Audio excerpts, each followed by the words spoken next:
കൃഷിയൊക്കെ ചെയ്യാനും ഒക്കെ നല്ല സ്പേസ് ഉണ്ട്. ബിജോയാണെങ്കിൽ ഒരു കൃഷി താല്പര്യമുള്ള ഒരു വ്യക്തിയാണ്. നമ്മളോട് പുള്ളി പറഞ്ഞ കപ്പ പയറ് ചേമ്പൊക്കെ ഒരു പക്ഷേ നമുക്കൊരു നമ്പർ കോഡ് നമ്പർ തരാം. കോഡ് നമ്പർ നിങ്ങൾ എൻ്റർ ചെയ്യുമ്പോൾ നമ്മുടെ അക്കൗണ്ടിൽ പൈസ കയറും. 30 പൗണ്ട് ഓക്കിന്റെ പക്കാ തടിയ സംഭവം. ഒരു കട്ടില് 150 പൗണ്ട്. 150 പൗണ്ട് വിത്ത് ബെഡോട് കൂടിയിട്ട്. അടിയിൽ സാധനങ്ങളൊക്കെ ആവും. പിന്നെ കറുത്ത ടൈലൊക്കെ ഒട്ടിച്ച് സെറ്റാണ്. ആരും കൊണ്ട് ഇവിടെ വെച്ചേക്കും. മുഴുവൻ സാധനങ്ങൾക്കും 5 വർഷത്തേക്ക് ഫുൾ ഗ്യാരണ്ടിയാണ്. അതായത് എന്ത് വന്നാലും അവർ റീപ്ലേസ് ചെയ്ത് തരുന്നു.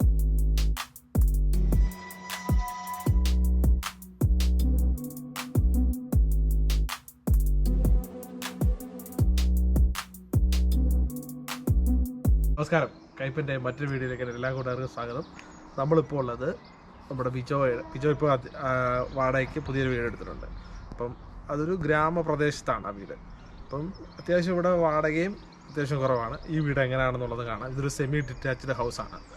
അപ്പോൾ സെമി ഡിറ്റാച്ച്ഡ് ഹൗസ് എന്ന് പറയുമ്പോൾ ഒരു വാളിന് അപ്പുറത്തൊരു വീട് ഇപ്പുറത്തൊരു വീട് ആണ്. ഇതാണ് സെമി ഡിറ്റാച്ച്ഡ് ഹൗസ്. ഈ വീടാണ് മറ്റേ. അപ്പോൾ നമുക്ക് അതിനുള്ളിൽ കയറി അതിൻ്റെ സൗകര്യങ്ങളും കാര്യങ്ങളൊക്കെ കാണാം.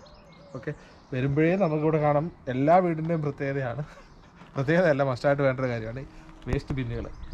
അത് കൃത്യസമയത്ത് എടുത്ത് പുറത്ത് വെക്കും. അപ്പോൾ ആഴ്ചയിൽ ഒരു പ്രാവശ്യമായിരിക്കും വരുന്ന ഒരു കാര്യം. അപ്പോൾ എന്നാണോ നമ്മൾ അറിഞ്ഞിരിക്കണം നമ്മുടെ ഇവിടെ വരുന്നത് കളക്ട് ചെയ്യാൻ വരുന്ന വേസ്റ്റ് കളക്ട് ചെയ്യാൻ വരുന്ന സമയം രാവിലെ ആയിരിക്കും വരുന്നത്. ഒരു ദിവസം കാണും. ആ ദിവസം എടുത്ത് പുറത്ത് വെക്കുക, അവരെടുത്തോണ്ട് പോകും. കൃത്യമായിട്ട് ചില ആൾക്കാർ അത് പൊക്കി നോക്കുമ്പോൾ മിക്സ് ചെയ്തിട്ട് കഴിഞ്ഞാൽ അവരെടുത്തോണ്ട് പോകത്തില്ല. അപ്പോൾ നമുക്ക് വീട്ടിനുള്ളിലേക്ക് കയറാം. ബിജോ, ഞങ്ങൾ എന്നെ വെൽക്കം ചെയ്യുന്നില്ല.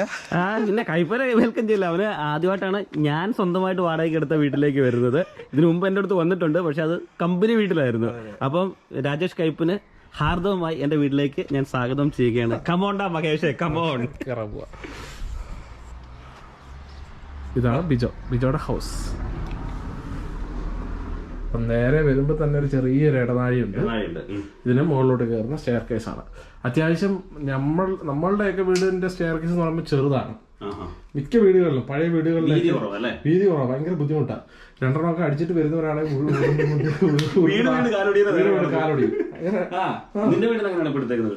എന്റെ കുറച്ച് ഇതുണ്ട്. ചില വീട് ഞാൻ ഒരുപാട് വീട് കാണാൻ പോയതുകൊണ്ട് എനിക്കറിയാം വീടുകൾ എങ്ങനെയാണെന്നുള്ളത്. ഈ സ്റ്റെയർ കേസ് ഭയങ്കര ബുദ്ധിമുട്ടാണ്. ചില സ്റ്റെയർ കേസ് കുത്തനെയുള്ള സ്റ്റെയർ കേസ് ആയിരിക്കും.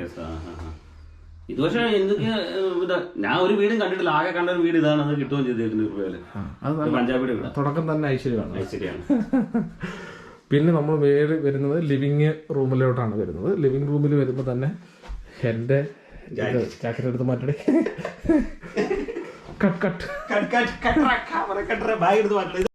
അപ്പോൾ നമ്മുടെ കൂറ ബാഗും കാര്യങ്ങളൊക്കെ എടുത്ത് മാറ്റി കഴിഞ്ഞിരുന്നു. ഇവിടെ വരുമ്പോൾ തന്നെ ഒരു 2 സോഫ സെറ്റ് 2 വ്യത്യസ്തമായ കളറിൽ ഇവിടെ കാണാവുന്നതാണ്. സോഫ സെറ്റ് മേടിച്ച് ഇവിടെ ചാരിറ്റി ഇതുണ്ട്. ചാരിറ്റി കടകളുണ്ട്. ചാരിറ്റി കടകളിൽ നമുക്ക് കുറച്ചുകൂടെ വിലക്കുറവായിരിക്കും. സെക്കൻഡ് ഹാൻഡ് ആണ്. സെക്കൻഡ് ഹാൻഡ് നമുക്ക് കുറച്ച് വിലക്കുറവ് കിട്ടും. അത് വളരെ ലാഭകരമായില്ല. നമ്മൾ കുറച്ചാൾ ഉപയോഗിക്കുന്നു, എടുത്ത് കളയുന്നു. ഒരെണ്ണത്തിന് ഒരു സാധനം 3 പേർക്ക് ഇരിക്കാൻ പറ്റുന്ന ഒരു സോഫയ്ക്ക് 50 പൗണ്ട്. ഇത് 2 പേർക്ക് 50 പൗണ്ട് തന്നെ. അതുകൊണ്ടാണ് വ്യത്യസ്തമായ കളർ കിട്ടിയത്. ഇത് 30 പൗണ്ടിന് ഓക്കിന്റെ പക്കാ തടിയ സംഭവം പോകത്തില്ല. ഓക്കെ, തടിയോട് പ്രൈസ് ഉള്ളതുകൊണ്ട് നമുക്ക് ഇച്ചിരി വലിയ വില കൂടുതലാന്ന് തോന്നുന്നു ഇതിന്. ശരിക്കും പറഞ്ഞു കഴിഞ്ഞാൽ ഇതും ഇവിടുന്ന് എടുത്താണ്. ചാരിറ്റി നടത്തിയാണ്. കുഴപ്പമില്ല, നമ്മൾ ചാരിറ്റി ചെയ്യുന്നതല്ലേ. പിന്നെ നമുക്ക് ഇവിടെ ഇരുന്ന് അത്യാവശ്യം റോഡിൽ കൂടെ പോകുന്ന ആൾക്കാരെയൊക്കെ നമുക്ക് ശീലമാണല്ലോ. റോഡിൽ കൂടെ പോകുന്ന ആൾക്കാരൊക്കെ വായി നോക്കാൻ ഇവിടെ വളരെ ആൾക്കാരെ പുറത്തിറങ്ങുന്നുള്ളൂ. അപ്പൊ ഇതൊക്കെയാണ്. പിന്നെ ഒരു ഫ്രിഡ്ജ് ഇരിപ്പുണ്ട്. ഫ്രിഡ്ജ് സാധാരണ അപ്പുറത്തല്ലേ വെക്കേണ്ടത്. നിങ്ങൾക്ക് ഡൈനിങ് ഏരിയ ഉണ്ടല്ലോ. ഡൈനിങ് ഏരിയ ഉണ്ട്. ഇതിനെത്ര രൂപയായി? ഇതിന് 229 പൗണ്ട്. 229 പൗണ്ട്. ഇതെല്ലാം സ്വന്തമായി വാങ്ങിയല്ലേ? എല്ലാം ഞാൻ സ്വന്തം വാങ്ങിച്ചേക്കുന്നത്. ഓക്കെ, അത്യാവശ്യം കുഴപ്പമില്ലാത്ത പിള്ളേർക്കൊക്കെ ആണെങ്കിലും വന്നിരുന്ന് കളിക്കാനും പറയാനും ഒക്കെ ഇഷ്ടംപോലെ സ്പേസ് ഉള്ളൊരു ലിവിങ് ഏരിയ ആണ്.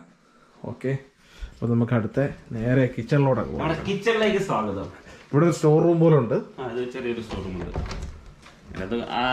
ഒന്നുമില്ല, അവരുടെ ആക്രി മാത്രമേ ഉള്ളൂ. ഇപ്പൊ വീട് എടുത്തിട്ട് വന്ന് കയറിയതേ ഉള്ളൂ. എന്തായാലും കട അടച്ചേക്കാൻ ആരും കയറി പോയി ഉള്ള സാധനം എടുത്തോണ്ട് പോകണ്ട. ഇത് ഈ വീടിന്റെ ബോയിലറാണ്. വരുമ്പോൾ നമ്മൾ എത്രയും ശ്രദ്ധിക്കേണ്ട ഒരു കാര്യമാണ് ബോയിലർ പഴയതാണോ പുതിയതാണോ എന്നുള്ളതൊക്കെ കൃത്യമായിട്ട് ശ്രദ്ധിക്കണം. ഇത് പക്ക പുതിയതാ. നമ്മുടെ വീട്ടിലെ നമ്മൾ കയറുന്നതിന് മുമ്പ് അവർ വെച്ചതാണ്. ഇതിപ്പം പുതിയ സൈസ് മീറ്റർ ആണ്. അതായത് സാധാരണ കാർഡ് ഇട്ടാ ചെയ്യുന്നത്. ഇത് പക്ഷെ നമുക്കൊരു നമ്പർ കോഡ് നമ്പർ വരും. ആ കോഡ് നമ്പർ നിങ്ങൾ എൻ്റർ ചെയ്യുമ്പോൾ നമ്മുടെ അക്കൗണ്ടിൽ പൈസ കയറത്തുള്ളൂ. അങ്ങനെ സിസ്റ്റം ഇതിന്റെ ഇപ്പോഴത്തെ. ഓക്കെ, ക്യാമറ ആയിക്കൊണ്ട് കേട്ടോ നമ്മുടെ വീട്ടിലെ. ഇത് ക്യാമറ, അതും ക്യാമറയാ. ഫുൾ സെറ്റപ്പാടാ. സീക്രട്ട് കാര്യങ്ങളൊക്കെ പുറത്തു വരുന്നത് നോക്കിയോ, വല്ല കിളികളൊക്കെ പിടിച്ച് അകത്ത് കയറ്റും. ജീവിച്ചു പോട്ടെ.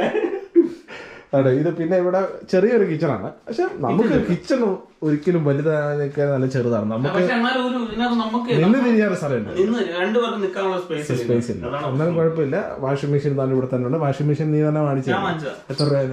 225 നാട്ടിലെ 22,500 വരും. കുഴപ്പമില്ല. അതുപോലെ തന്നെ ഇലക്ട്രിക് സ്റ്റവ്. അപ്പൊ അതിനെത്ര രൂപ? ഇത് 169. അപ്പൊ 16,900. ഒരു ഓവൻ വാങ്ങിയത് എത്ര രൂപ? അത് കെൻവുഡിന്റെ 89 ഉണ്ട്. ഒരു 9,000 രൂപ എടുത്ത് നമ്മുടെ നാട്ടില്. ഓക്കെ, ഇത് ഓൺലൈനിലാണോ എടുത്തത്? ഞാനിവിടെ നമുക്ക് കറീസ് എന്ന് പറഞ്ഞിട്ട് ഒരു ഇതുണ്ട് ടെലിഫോണിൽ, അവിടെ പോയിട്ട് എടുക്കും. നമുക്ക് അവിടെ വേണം, നമുക്ക് പകുതി പൈസ അടച്ചിട്ട് ഇൻസ്റ്റാൾമെന്റിൽ വേണമെങ്കിൽ എടുക്കാൻ പറ്റും. ഒരു 10 മാസത്തേക്ക് 12 മാസത്തേക്ക് തരും സാധനങ്ങളൊക്കെ. അങ്ങനെ ഉണ്ട്. ഞാൻ പക്ഷെ ഒന്നിച്ച് വാങ്ങിയാണ്. പിന്നെ കാശുകാരനാണല്ലോ, നമ്മള് കാശുകാരനാണല്ലോ. പിന്നെ ഒരു കത്തി വെക്കുന്ന ഒരു സ്റ്റാൻഡും കത്തികൾ ഉള്ള ഒരു ഇതിരിപ്പുണ്ട് ഇവിടെ. അതിനെത്ര രൂപ? അതിന് 20 പൗണ്ട്. രൂപ എന്ന് പറയുമ്പോൾ നമ്മുടെ നാട്ടിലുള്ള ആൾക്കാർക്ക് നമ്മളെ ശീലിച്ചു പോയില്ല, അതുകൊണ്ട് പറയുന്നതാണ്. 20 പൗണ്ട്. രൂപ നാട്ടിലെ 2,000 രൂപ.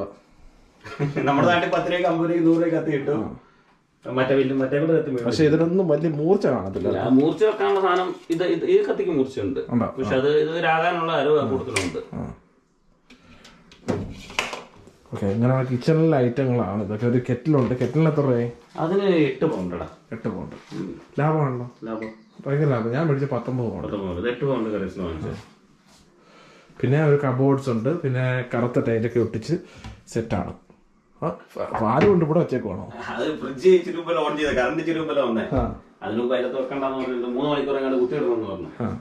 ഓക്കെ, ഇതാണ് പിന്നെ നമ്മുടെ ഒരു ഡൈനിങ് റൂം എന്ന് പറയുന്നത്. ഇതൊന്നും അറേഞ്ച്മെന്റ്സ് ഒന്നും ചെയ്തിട്ടില്ല. ഞാൻ ഇന്ന് വന്ന് വീട്ടിലോട്ട് കയറിയുള്ളൂ. നീ വരുന്ന കിട്ടുമ്പോൾ ഒന്നുകൂടിയാണ്. ഒരു ടേബിളുണ്ട്. ടേബിള് സെറ്റ് ചെയ്തിട്ടുണ്ട്. ഇതിനെത്ര രൂപയായി? ഇത് ഞാൻ ചാരിറ്റിന്ന് വാങ്ങിച്ചാണ്. 50 പൗണ്ട്. 50 പൗണ്ട്. വലുപ്പം പിന്നെ എല്ലാ റൂമിലും ഇതുപോലെ ഹീറ്റർ ഉണ്ട് കേട്ടോ. റൂമിലുണ്ട്, ബാത്റൂമിലുണ്ട്, അതുപോലെ വരുന്ന ഹാളിലുണ്ട്, എല്ലായിടും ഉണ്ട്. ഇതില്ലാതെ പറ്റത്തില്ല. ഇവിടെ ഫാനില്ല. പക്ഷെ ചൂട് സമയത്ത് നല്ല കട്ട ചൂടുമാണ്. ഫാൻ നമുക്ക് മേടിച്ച് വെക്കണം. പിന്നെ നമുക്ക് ഇവിടുന്ന് പുറത്ത് അത്യാവശ്യം ബാക്കിലോട്ട് നല്ല സ്പേസ് ഉണ്ട്. തുണിയൊക്കെ അലക്കിയിടാനും കൃഷിയൊക്കെ ചെയ്യാനും ഒക്കെ നല്ല സ്പേസ് ഉണ്ട്. ബിജോ ആണെങ്കിൽ ഒരു കൃഷി താല്പര്യമുള്ള ഒരു വ്യക്തിയാണ്. നമ്മളോട് പുള്ളി പറഞ്ഞ കപ്പ പയറ് ചേമ്പൊക്കെ വെച്ചോളാണ് പറഞ്ഞേക്കുന്നത്. അപ്പുറത്തെ സ്ഥലം മലയാളിയുടെ തന്നെയാണ്, പഞ്ചാബിയുടെയാണ്. ഒരു ഇന്ത്യക്കാരൻ്റെയാണ്, പഞ്ചാബിക്കാരൻ്റെയാണ് ഈ ഒരു വീട്. അപ്പോൾ ഇതിൻ്റെ റെന്റ് എത്രയാണ്? ഇതിന് 775 പൗണ്ടാണ് പെർ മന്ത് വരുന്നത്. 775. പിന്നെ 130 കൗൺസിൽ ടാക്സ്. പിന്നെ ഇലക്ട്രിസിറ്റിയും കാര്യങ്ങളും നമ്മൾ ഉപയോഗിക്കുന്ന അനുസരിച്ചിട്ടാണ് അതിന്റെ ഇത് വരുന്നത്. 50 പൗണ്ട് 100 പൗണ്ട് അത്രയാണ് അറിയാൻ പറ്റത്തില്ലല്ലോ. നമ്മൾ ഉപയോഗിച്ചാലേ അറിയാൻ പറ്റത്തുള്ളൂ. ഇനി നമുക്ക് ഇതിന്റെ മുകളിലോട്ട് പോവാം. കറണ്ട് ചാർജ് കൂടുതൽ. പക്ഷേ ഒരു കാര്യമുണ്ട്. ഇത് വേണം ഒരു ബെഡ്റൂമാണ്. സുഖമാണ്. ഒരു ബെഡ്റൂം ഇവിടെ ഇടാം. ഒരു ബെഡ്റൂം ഇട്ട് കബോർഡ് വെച്ച് കഴിഞ്ഞാൽ ഒന്നും ഇല്ല, അത് മതി. ഈ ഒരു സോഫ എടുത്ത് ഇവിടെ ഇട്ടിട്ട് ഇവിടെ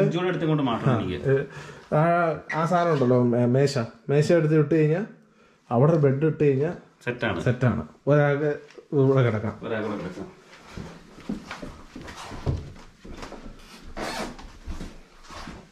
ഇതാണ് നമ്മുടെ 3 ബെഡ്റൂമിന്റെ സ്പേസ് എന്ന് പറയുന്നത്. 775 അത്യാവശ്യം ലാഭമുള്ളതാണ് കേട്ടോ. പക്ഷെ ഫർണിച്ചർ അല്ലാത്തതുകൊണ്ട് സാധനങ്ങളൊക്കെ മേടിച്ചപ്പോൾ ഒരു ബുദ്ധിമുട്ടാണ്. അഡ്വാൻസ് പേയ്മെന്റ് ഇല്ല ഇവിടെ. അഡ്വാൻസ് പേയ്മെന്റ് ഇല്ല. ഇതിന് കൊടുക്കേണ്ട ബാക്കിയുള്ള സ്ഥലങ്ങളിലൊക്കെ നമ്മൾ ചിലപ്പോൾ അഡ്വാൻസ് പേയ്മെന്റ് ഏജൻസികൾ വഴിയും ആപ്ലിക്കേഷൻ വഴിയൊക്കെ പോകുമ്പോൾ അഡ്വാൻസ് പേയ്മെന്റ് ഒക്കെ ചോദിച്ച് വെക്കണം. ഞാൻ തന്നെ 3 മാസം കെട്ടി വെച്ചിട്ടാ. ഒരു ബെഡ്റൂം അത്യാവശ്യം വലിയ ബെഡ്റൂമാണ്. ഇതിന്റെ നേർ പകുതി ഇല്ല എന്റെ വീട്. ബെഡ്റൂം എനിക്ക് 3 പിള്ളേരാണ്. അപ്പൊ 2 വലിയ സൈസ്. ഇത് ഡബിളും അത് കിങ് സൈസ്. എല്ലാം ബെഡ്ഷീറ്റൊക്കെ വാങ്ങിക്കണം. എല്ലാം വാങ്ങാൻ സമയം വാങ്ങിക്കണം. ഒന്നും വാങ്ങിച്ചില്ല. കട അവധിയല്ല, ഞായറാഴ്ച. ഇതിനാ ബെഡിന് എത്ര രൂപയായി? ഇത് ബെഡും കട്ടിലും കൂടെ കൂടിയിട്ട് 180 പൗണ്ട്. രണ്ടിനും കൂടെ കിങ് സൈസും ഡബിളും എല്ലാത്തിനും ഒരേ റേഞ്ച് തന്നെയാണ്, വലിയ വ്യത്യാസമൊന്നുമില്ല. 10 പൗണ്ടിനെക്കാളും വ്യത്യാസമുണ്ട്. ഒരു കട്ടില് 180 പൗണ്ട്. 180 പൗണ്ട് വിത്ത് ബെഡോട് കൂടിയിട്ട്. അടിയിൽ സാധനങ്ങൾ വെക്കാവും. ഡ്രോ ഉണ്ട്.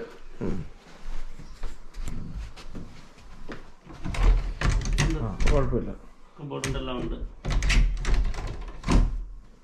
ഇത് അവര് സാധനം മറ്റേ സ്പെയർ ആയിട്ടാണ് വരുന്നത്. ഇവരെല്ലാം പീസായിട്ടാണ് കൊണ്ടു തന്നെ. ഞാൻ ഒരു ദിവസം ഇവിടെ ഇരുന്ന് മൊത്തം നമ്മളെ സ്വന്തം കയറ്റി ഇവിടെ ഇരുന്ന് തന്നെ സെറ്റ് ചെയ്യും. നമുക്ക് തന്നെ ചെയ്യാന്നുള്ളൂ, സാര പരിപാടിയേ ഉള്ളൂ. 2 ക്ലിപ്പ് ഇട്ട് അങ്ങോട്ട് ഇവിടെ സെറ്റ് ചെയ്യുന്ന പരിപാടി മാത്രമേ ഉള്ളൂ, വേറെ ഒന്നും ചെയ്യാനൊന്നുമില്ല അതിനകത്ത്. അങ്ങനെ ഇവിടെ കയറ്റാൻ പറ്റും, അങ്ങനെ ചെയ്യാൻ പറ്റത്തുള്ളൂ. പിന്നെ ഇതൊരു ബെഡ്റൂം ആണ്. ഇത് കൊണ്ടുവന്ന സാധനങ്ങളെല്ലാം അങ്ങനെ തന്നെ അഴിച്ചു പറിച്ചിട്ട് കിഡ്സ് റൂം എന്ന് വേണമെങ്കിൽ പറയാം. സ്റ്റഡി റൂമായിട്ട് നമുക്ക് യൂസ് ചെയ്യാം ഇപ്പം നിൽക്കാം. പിന്നെ ഇവിടെ ബെഡ്റൂം ഉണ്ട്. ഇതൊരു ബെഡ്റൂമാണ്. ഉണ്ടൊക്കെ കളിക്കാതെ നാട്ടിലെ കയ്യ. ഇനി നിക്കറിലോട്ടൊക്കെ മാറുന്ന സമയമായി. മാറണം. നിക്കറെന്ന് ഇവിടെ പറഞ്ഞു കഴിഞ്ഞാൽ ഇവിടെ വേറെയാണ്. ഇവിടെ ജെട്ടിയാണ് നിക്കറ്, അണ്ടർവെയർ ആണ് ഇവിടുത്തെ നിക്കർ. ട്രൗസർ എന്ന് പറയണം, ബെർമൂഡ ട്രൗസർ. ഇത് കിങ് സൈസ്. കബോർഡ് ഇല്ല, വാങ്ങണം. ഒരെണ്ണം മേടിച്ചാലും 3 വാങ്ങിക്കണം. അതിന് 175 കിട്ടുമെന്നൊക്കെ പറയുന്നു. അതൊരു ചെലവാണ്. സാധനം ഫർണിച്ചർ മേടിക്കാൻ പൈസ നമുക്ക് എത്താൻ പറ്റത്തില്ല. എല്ലാം കൂടെ ഒരേ സമയത്ത് വാങ്ങിച്ചു. തുടക്കക്കാർക്ക് ഇവിടെ നിന്ന് കുറെ സെറ്റിൽ ആയി കഴിഞ്ഞാൽ അവർക്ക് പ്രശ്നമില്ല. പുതുതായിട്ട് ഒരു ആള് വരുമ്പോ നമ്മുടെ ഓൾറെഡി കുറച്ച് കടബാധ്യതയായിട്ടായിരിക്കും വരുന്നത്. അപ്പം ഇവിടെ വന്ന ഈ റെന്റ് കൊടുക്കല്, പിന്നെ അതുപോലെ തന്നെ നമ്മുടെ ഈ സാധനങ്ങളൊക്കെ മേടിക്കല് ഭയങ്കര ബുദ്ധിമുട്ടാണ്, നല്ല എക്സ്പെൻസ് ആവും. ഇത് നമ്മുടെ കൂട്ടത്തിൽ ഇസ്രായേൽ മുതലുള്ള കർത്താവും മാതാവും എല്ലാരും ഉണ്ട്. അവിടുന്ന് കൂടെ പോന്ന ഇതിനകത്ത് മറ്റേ വെള്ളം ഒഴിക്കുമ്പോ തെളിയുന്ന അതിന്റെ ഫാമിലിയുടെ ഞങ്ങളുടെ 10ാമത്തെ വെഡിങ് ആനിവേഴ്സറിക്ക് വൈഫിന് അയച്ചു കൊടുക്കാൻ വേണ്ടി ചെയ്താ. ഇവിടെ വരുമ്പോ കൊടുക്കാം. അതെ, 4 കൊല്ലമായി വീട്ടിൽ പോയിട്ട്. ഇത് ഒരു ചെറിയ ടോയ്ലറ്റ്. ഒരു ഇവിടുത്തെ വേറൊരു അപാകത എന്ന് പറഞ്ഞാൽ മിക്ക വീടുകൾക്കും ഒറ്റ ബാത്റൂമും ടോയ്ലറ്റും ഒന്നേ ഉള്ളൂ. വളരെ റയറായിട്ട് അല്ലെങ്കിൽ ഇപ്പൊ പുതുതായിട്ട് അല്ലെങ്കിൽ വെക്കുന്ന വീടുകൾക്ക് മാത്രമേ ചിലപ്പോൾ 2 ബാത്റൂം 3 ബാത്റൂം കാണുന്നുള്ളൂ. മിക്ക വീടുകൾക്കും ഒരു ബാത്റൂം. മിക്ക 90% അത് തന്നെയാണ്. അതൊരു പോരായ്മ തന്നെയാണ് ശരിക്കും പറഞ്ഞാൽ. പിള്ളേരെ സ്കൂളിൽ വിടുന്ന ടൈമും ഹസ്ബൻഡ് വൈഫ് ഡ്യൂട്ടിക്ക് പോകുന്ന ടൈമൊക്കെ ആകുമ്പോഴത്തേക്ക് നമുക്ക് എല്ലാം മാനേജ് ചെയ്ത് പോകും. ഷെയർ അപ്പാർട്ട്മെന്റ് ആണെങ്കിൽ പിന്നെ പെട്ടു 2 ബാത്റൂം കാണും. എന്നാലും ഇതാണ്. പിന്നെ ഇതിന്റെ മുകളിലോട്ട് സാധനങ്ങൾ വെക്കാൻ പറ്റുന്നു. സ്റ്റോറേജ് ഉണ്ട്. ഒരു പൗണി മേടിച്ചു കഴിഞ്ഞാൽ നമ്മുടെ നാട്ടിൽ നിന്ന് കൊണ്ടുവരുമ്പോൾ എന്തായാലും കുറെ പെട്ടികൾ കാണുമല്ലോ, അതൊക്കെ എടുത്ത് തള്ളി വെക്കാനുള്ള സംഭവം ഉണ്ട്. ഇതാണ് നമ്മുടെ കൊച്ചു ഭവനം UK-ലെ. അതാണ് കൊച്ചു ഭവനം. നാളെ റെന്റിൽ നിന്ന് മാറി നല്ലൊരു പുതിയ ഭവനമൊക്കെ മേടിക്കാൻ ദൈവം അനുഗ്രഹിക്കട്ടെ എന്ന് പ്രാർത്ഥിക്കാം. നമ്മുടെ പ്രേക്ഷകരും പ്രാർത്ഥിക്കാം. അത്രയും നല്ല അറിവുകളൊക്കെ ഒരുപാട് കാര്യങ്ങളൊക്കെ നമ്മൾ ഇതിനകത്ത് ഇടയ്ക്ക് പറയുന്നുണ്ട്. എന്തൊക്കെയാണ് റേറ്റ്, ഇതിന്റെ സാധനങ്ങളുടെ വില, പിന്നെ നമുക്ക് ചാരിറ്റിന്ന് ഒത്തിരി സാധനങ്ങൾ നമുക്ക് മേടിക്കുകയാണെന്നുണ്ടെങ്കിൽ നമുക്ക് കുറച്ച് വില കുറച്ച് കിട്ടും. പക്ഷേ ഇലക്ട്രോണിക് ഐറ്റംസ് ഒരിക്കലും ചാരിറ്റിന്ന് വാങ്ങിക്കാതിരിക്കുന്നതായിരിക്കും നല്ലത്. കാരണം നമുക്ക് അതിന് ഗ്യാരണ്ടി ഇല്ല, വാറണ്ടി ഇല്ല ഒന്നും. പക്ഷെ ഞാനിപ്പോ വാങ്ങിച്ചിരിക്കുന്ന മുഴുവൻ സാധനങ്ങൾക്കും 5 വർഷത്തേക്ക് ഫുൾ ഗ്യാരണ്ടിയാണ്. അതായത് എന്ത് വന്നാലും അവർ റീപ്ലേസ് ചെയ്ത് തരും കറീസ് എന്നുള്ളത്. അപ്പൊ അതിന് നമ്മൾ 18 പൗണ്ട് വെച്ചോ 10 പൗണ്ട് വെച്ചോ മാസം അവര് നമ്മുടെ കട്ടാക്കുന്നുണ്ട്. 10 മാസത്തേക്ക് മറ്റോ 180 പൗണ്ട് കണ്ട് കട്ടാം. പക്ഷെ എന്തുണ്ടെങ്കിലും നമ്മൾ വേറെ ഒരു ഇലക്ട്രീഷ്യനെ വിളിക്കുകയോ ഒന്നും വേണ്ട. അവരെ വിളിച്ചു പറഞ്ഞാൽ പരിഹരിക്കാവുന്ന കേസാണെങ്കിൽ 7 ദിവസത്തിനുള്ള ഒരു പരിഹരിച്ച് തരും. ഇല്ലാന്നുണ്ടെങ്കിൽ അവർ റീപ്ലേസ് ചെയ്ത് തരും. ഇൻഷുറൻസ് ഉണ്ട് അതിന്, സെറ്റാണ്. അങ്ങനെ ചെയ്തു തരുന്നവര്. ഇവിടുന്ന് ഇലക്ട്രിക് ഐറ്റങ്ങൾ മേടിക്കാൻ പറ്റിയ ഒരു ഷോപ്പാണ് കറീസ് എന്ന് പറയുന്നത്. പിന്നെ ഓൺലൈനിൽ മേടിക്കാം. ഓൺലൈനിൽ പക്ഷേ ഇവിടുത്തേക്കാളും എനിക്ക് തോന്നുന്നത് ആമസോണിലൊക്കെ റേറ്റ് കൂടുതലാണ്. ആമസോണിലൊക്കെ റേറ്റ് ഞാൻ മേടിച്ചാണല്ലോ. ഞാൻ ആമസോണിൽ നിന്നാണ് നമ്മളുടെ ഓവനും വാങ്ങിയത്, അതുപോലെ തന്നെ നമ്മുടെ കെറ്റില് വാങ്ങിയതെല്ലാം ആമസോണിൽ നിന്ന് വാങ്ങിച്ചേ. ബാക്കിയുള്ള കാര്യങ്ങളെല്ലാം വീട്ടിൽ തന്നെ ഉണ്ടായിരുന്നു. ഫർണിച്ചർ ഹൗസായിരുന്നു. അപ്പൊ നിനക്ക് അതുകൊണ്ട് വേറെ ബെറ്ററാണ്. ഒരു നമുക്ക് എപ്പോഴും ഒരു പോസിറ്റീവ് നെഗറ്റീവ് ഉണ്ട്. അന്നേരം അഡ്വാൻസ് പേയ്മെന്റ് ഉണ്ടായിരുന്നോ വീടിന്? എത്ര ഉണ്ടായിരുന്നു? അത് 2 മാസം അഡ്വാൻസ് കൊടുക്കണം. നമ്മുടെ 1000 അല്ലേ റെന്റ്. അപ്പൊ നമുക്ക് നമ്മുടെ സാലറിയില് ബേസിക് സാലറി നോക്കുമ്പോ നമുക്കത് അടയ്ക്കാനുള്ള ഇതില്ല. അപ്പൊ നമ്മളെല്ലാം 2 മാസത്തെ പൈസ അഡ്വാൻസ് ആയിട്ട് അവർ കൊടുത്തോണ്ടിരിക്കണം. ഇപ്പൊ ജൂണിലാവുമ്പോ വീണ്ടും എനിക്ക് 2000 പൗണ്ട് കൊടുക്കണം, വാടക മാത്രം. അപ്പൊ അങ്ങനെ ഒരു പ്രശ്നമുണ്ട്. പക്ഷെ അത് അന്നേരം നമുക്ക് തിരിച്ചു കിട്ടുന്നതാണത്. പക്ഷെ നമ്മളെ സംബന്ധിച്ച് എനിക്ക് ഉണ്ടായ ഗുണമെന്ന് വെച്ച് കഴിഞ്ഞാല് ഇത് സാധനം നമ്മുടെ പിന്നെ സ്വന്തമാണ്. നമുക്ക് സാധനം നമ്മുടെ സ്വന്തമായി മാറി. മറ്റേ നിന്റെ പൈസ അവിടെ വല്ലവരെ കൈ കിടക്കുകയാണ്. ഈ 1000 പൗണ്ട് എന്ന് പറയുന്നത് 1,00,000 രൂപ. നമുക്ക് 1,00,000 രൂപയ്ക്ക് വീട്ടിലേക്കുള്ള സാധനം കിട്ടി. അതാണ് വ്യത്യാസം. അപ്പൊ എല്ലാവരും ഇതൊക്കെ ശ്രദ്ധിക്കുക എന്ന് മാത്രമേ എനിക്ക് പറയാനുള്ളൂ. കാരണം വെച്ചാൽ സാധനങ്ങളൊക്കെ വീട് എടുക്കുമ്പോൾ ശ്രദ്ധിക്കേണ്ടത് പറഞ്ഞാൽ ഫർണിച്ചർ ആണെന്നുണ്ടെങ്കിൽ ബെറ്റർ എന്ന് പറഞ്ഞു കഴിഞ്ഞാൽ നമുക്ക് ആ ഒരു ചിലവ് അറേഞ്ച്മെന്റ് ചെയ്യാനുള്ള ബുദ്ധിമുട്ട്, പൈസയുടെ ഒരു ടൈറ്റ് നമുക്ക് മാറി കിട്ടും. 1 വർഷം കഴിഞ്ഞവർക്കൊന്നും പ്രശ്നമില്ല. പിന്നെ വീട് എടുക്കുമ്പോൾ ശ്രദ്ധിക്കുക, വാടക വലിയൊരു ഘടകമാണ്, സാലറിയിലെ വലിയൊരു ഘടകമാണ്. നമുക്ക് 1,500 പൗണ്ട് കിട്ടിക്കഴിഞ്ഞാൽ പകുതി മുക്കാലും വാടക കൊടുത്തു കഴിഞ്ഞാൽ ഒന്നുമില്ല. നമ്മളൊക്കെ പിന്നെ നമുക്ക് കിട്ടാനില്ലാഞ്ഞിട്ട് ഒരു രക്ഷയില്ലാഞ്ഞിട്ട് പോയി എടുത്ത വീടാണ്. അപ്പം അടുത്ത വ്യത്യസ്തമായ വീഡിയോ ആയിട്ട് കാണുന്നതിന് എല്ലാ കൂട്ടർക്കും bye bye. Thank you for watching. Signing off Kaippans. കൂടെ ഉണ്ടായിരുന്നത് ബിജോ കേട്ടോ.